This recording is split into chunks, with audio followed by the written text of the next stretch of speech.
Hi, Sharif. It's great to see you. It's great that you want to participate on this podcast of One to Taste. Um, Obviously, it's important for the listener to know who you are and to know a little bit more about your company. Would you be so kind to tell us about that? Yes, absolutely. Well, Jasper, first of all, thank you so much for inviting me to this podcast. I'm so excited. It is my first podcast, so I'm gonna Cool. give it my I'm gonna try to give it my best. So Nexus Foods, we started back in 2004. The main focus of the company is really to provide a functional solution for the food industry. And one of the key elements is that we have an entire scientific team that is working for our customers to listen to their needs and to make sure that we're able to provide them products that are all clean label. A lot of the companies right now that we're seeing, they're running away from all the chemicals, all the products that could be uh, deemed unnatural. So there are some ingredients that are natural, um, but they cannot use them because the public is not informed about it. So our main focus is here to work with clean label, allergen-free solutions, and even gluten-free solutions. So this is what we do quite a lot, and this is what makes us quite unique on the market right now as we're moving forward. Sounds super cool. It also fits in earlier conversations I had.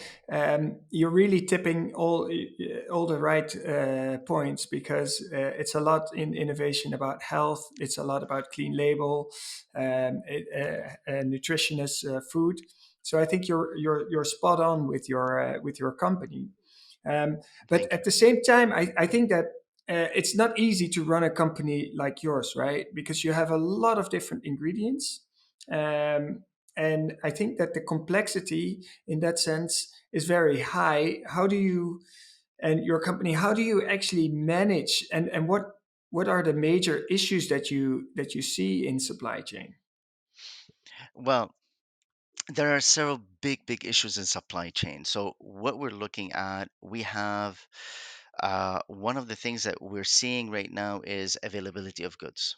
The second thing that we're seeing is inflexibility of suppliers around, and thirdly is timely response time to everything that is going around. So what we're seeing, for example, customers as a starting point, what they want a product right now. They want to see it. Their production is running such tight schedule. Their warehouses are full, so they cannot even actually put, you're shipping them loads and loads of material, but they want it because their their production is running weekly or daily, so they need it on time. Now, what has Nexus been doing for that? In the prior pandemic, we've been always keeping stock. 2 months to 3 months. It's a good rotation of material that is coming in. We're keeping it in stock, etc., for our customers. But when the pandemic hit, we had to do something about it. We realized there were going to be much bigger challenges. One of the things that we did and we were very successful with is that we reached out first to our clients, letting them know, listen, we know what's going on with overseas, especially the Chinese, China as a whole, shutting down their ports, etc. It's going to put us in a very big problem right now. So we talked to them. We told them, listen, what we would suggest is bring in another 3 4 months of extra stock to keep it in store for you, and like this will make sure that there's no problems in providing you materials. Most of our customers agreed with us, and actually some of them even helped us with cash flow. Because you're bringing in quite a lot of material, we needed to bring it in. Chinese suppliers need cash. So a lot of the times, you know what, we need to upfront everything. So what we did is that we got this in, we got the money, we brought in the material, we took a big risk in certain cases, but mostly it was already accounted for. So we were able to bring it in, warehouse it for our customers, and do the deliveries as they expected. One of the most proud things that I felt for Nexus and our team in the past 2 years, Jasper, we were able to deliver at 95.6% of all goods were on time. The times that we were not on time, it is because customers pushed us a little bit because they didn't want it. They had some issues with it, and they pushed us further a week or two. So we track our progress, and this is for us is extremely important. So having that number so high where we see all our suppliers, all our competitors struggling with material, they don't have they making their customers wait for weeks and weeks. Honestly, I didn't see that was acceptable. The one word I have to say that was forbidden at Nexus is the word COVID. Never ever use the word COVID to a customer to tell them, I'm so sorry, we could not deliver this to you because of COVID. That was forbidden. Nobody in the company ever used it. And we say, you know what? We just adapt. Wow. Make sure you get it. We know that sometimes instead of taking 2 months, it's taking 4 months. Well, be it. That's life. This is what we're living in. Let's make it happen. Bring it in 4 months in advance. Make sure we have the stock, and we moved on. So how do you make your organization so flexible? Is it just a culture, or is it also that you have a lot of expertise in this field? Right. Well, you had it on, Jasper. It is the culture. Culture of the company is extremely strong. Everybody within the company in the past, I have to say, we were we were able to transform Nexus in the past 6 years or so into a culture that is believes in its core values. So we first of all, what we did is that we found our core values within the company, and these core values that we live in are collaboration, innovation, caring, and respect. These core values are extremely important for us, and so everybody in the company must have these core values. Otherwise, they cannot be a part of Nexus Foods. So whenever it comes down to making sure that the team is working together, they're collaborating together like 100%, respecting each other's cultures, respecting each other's religions, etc. So everybody, they live under one umbrella and in harmony. Third, being innovative. We mentioned something earlier that Nexus is about providing solutions, providing we're always constantly solving problems for our customers internally and externally. So for that reason, it is people are extremely important to be innovative in their way of thinking. Always think outside the box, no matter what.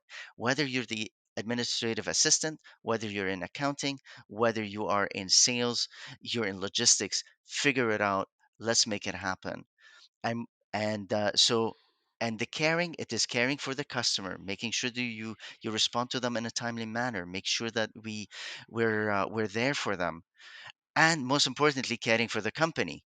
So all of that made helps us actually be so close to the customer, yet listening to them and following their needs actually.